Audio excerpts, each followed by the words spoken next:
It started off as a silly story. Now there may be more than at first met the eye. McCauley Caulkin could be joining up with those wet bandits for a new Home Alone, a reboot, a grown-up version? Surely we must be kidding. Oh wait, we're not. And we've got the details right after this.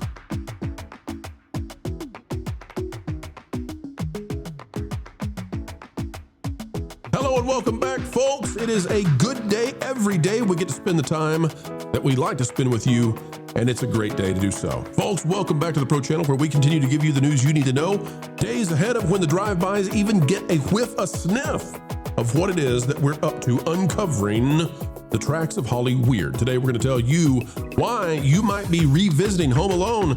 Is it fun? Would it be terrible? Is it the time right now? McCauley Caulkin, bring us a Christmas movie that Hollywood refuses to do so lately. We'll tell you what's really going on, including house changes, right now. Ladies and gentlemen, you might not be home alone for much longer because guess what? Kevin could be coming back. This is out of Movie Web. It says, Home Alone star McCauley Caulkin has the perfect legacy sequel idea by Federico Fursan. That's a fun name. God bless your parents for naming you that. McCauley Caulkin and Chris Columbus, the star and director of Home Alone, the first two films, the only two films, let's be honest, have weighed in on a possible idea for a sequel. It has been 35 years since Kevin McAllister was left by his parents, and he was brave enough to defend his home against some pretty shady criminals. In fact, I would recommend that Kevin McAllister might just be slightly below Chuck Norris. You put those two together, they could probably conquer the world. However, as time has shown, the love for Home Alone has only grown.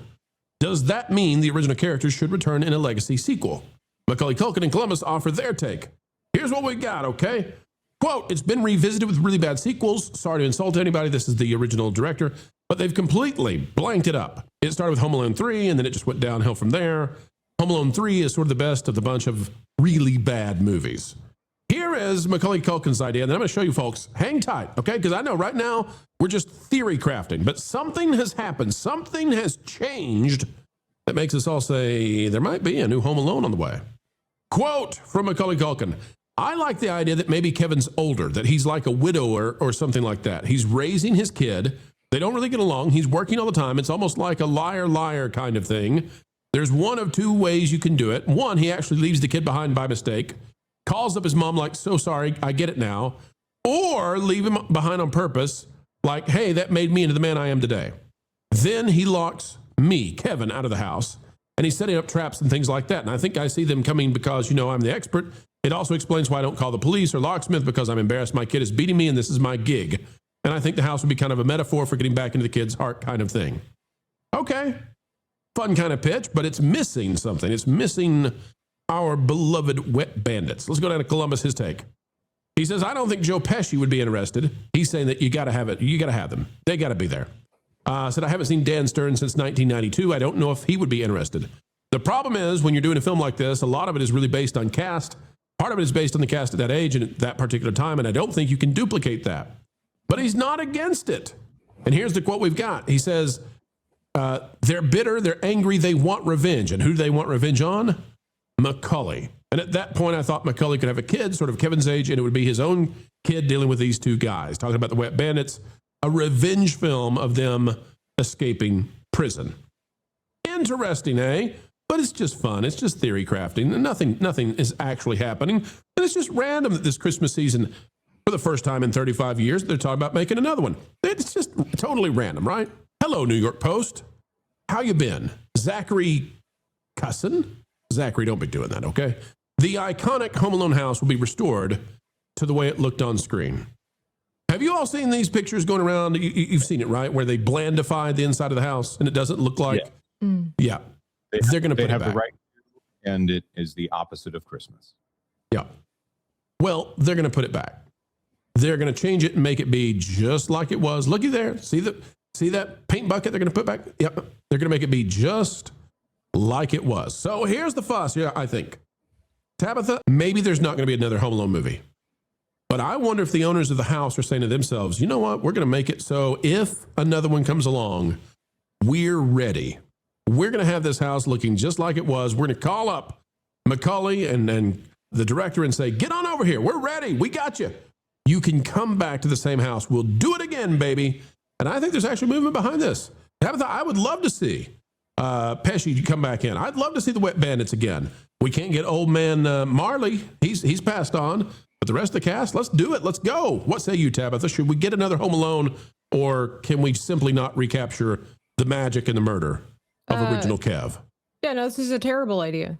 Oh, no. Tabitha, you're raining on my parade. You've put little ornaments and things for me to step on. A nail on the steps. What are you saying? Be still, my beating heart. How do we bring it back, Tabitha? Or is it, we can't. We simply can't. Well, you can't, because it was like an original idea, and like trying to take an original idea and morph it into a brand new original idea that captures the magic of an original idea is not, we have seen for the last 20-ish years that just doesn't work.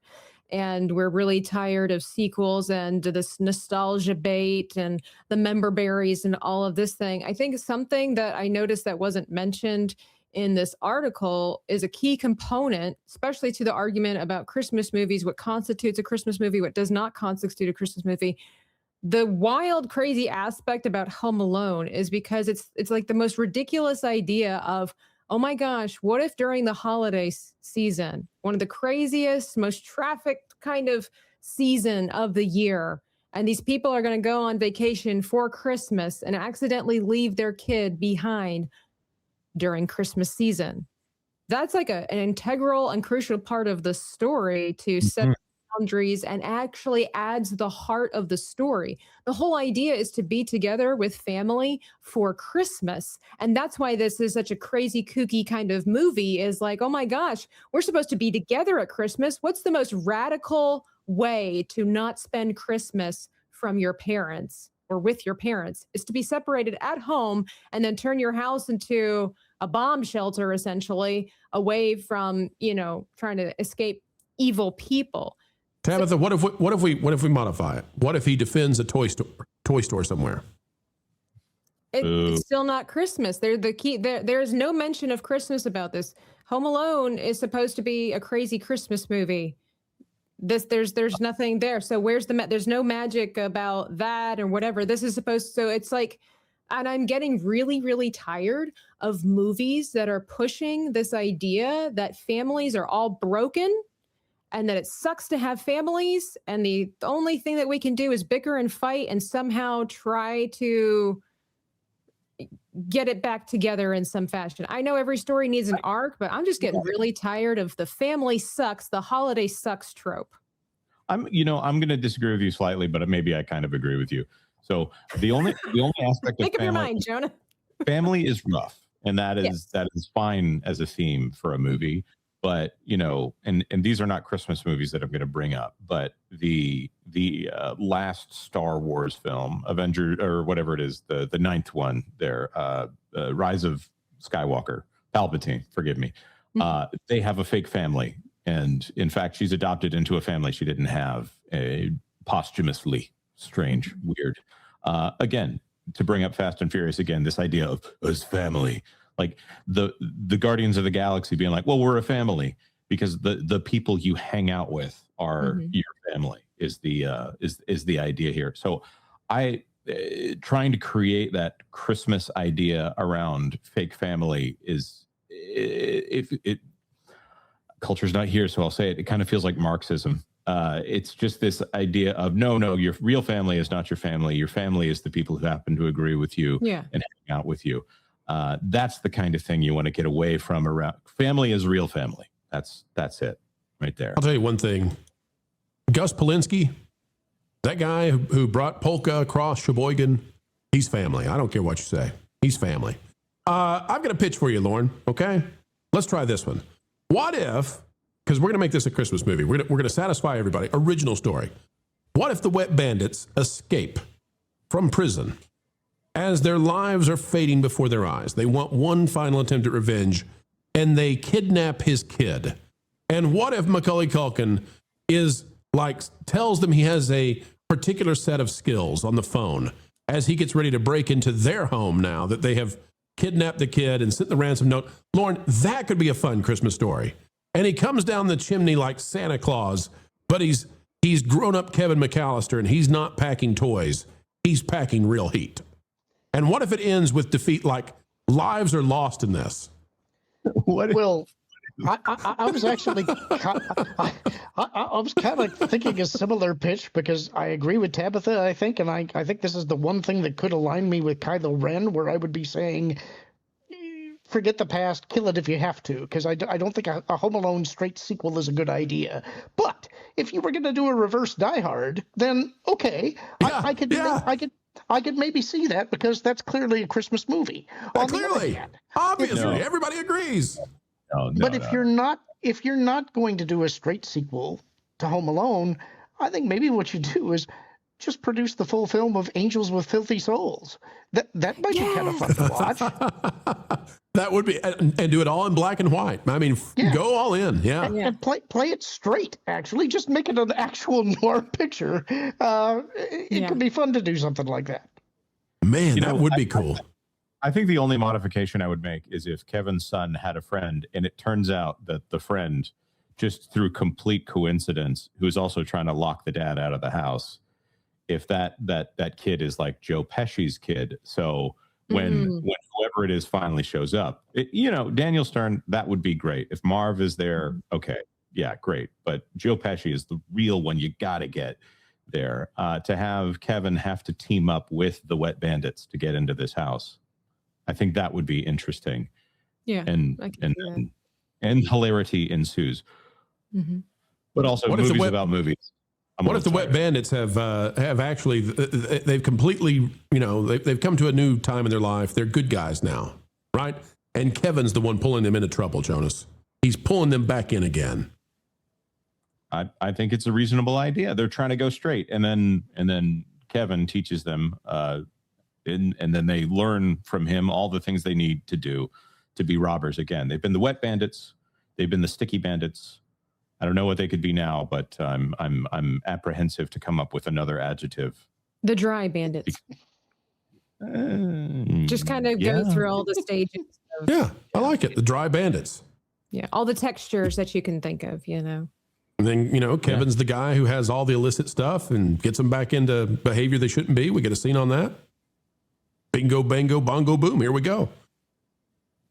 Yep, the Slippery Bandits. There you go. Great. So it's going to be Anakin Skywalker, all cute, helpful, loving child that turns into a homicidal maniac later on. How else are you going to get a Christmas movie? The Hollyweirds don't understand how it is we do what we do, bringing you video after video every single day of the utmost highest excellence and quality. But folks, we do it because of you. We appreciate you. You are seen and heard here on the Pro Channel. Make your voices heard, folks, by doing one last thing before we say goodbye for a short time. Consider clicking the like button, share, subscribe, and you know what? That notification bell, click it and stick it to the algorithms. Also, drop a comment down below and let us know your thoughts. And don't forget, folks, we've got even more content on the way. If you'd like to become a member, it's just the price of a soda per month, and you'll gain access to all kinds of exclusive content beyond what the public sees, including archival footage of the Pro Show that goes away after just a few days from its public release. Folks, we hope we get the honor of spending time with you again soon, and until then, keep learning, keep growing, and as always, keep having fun.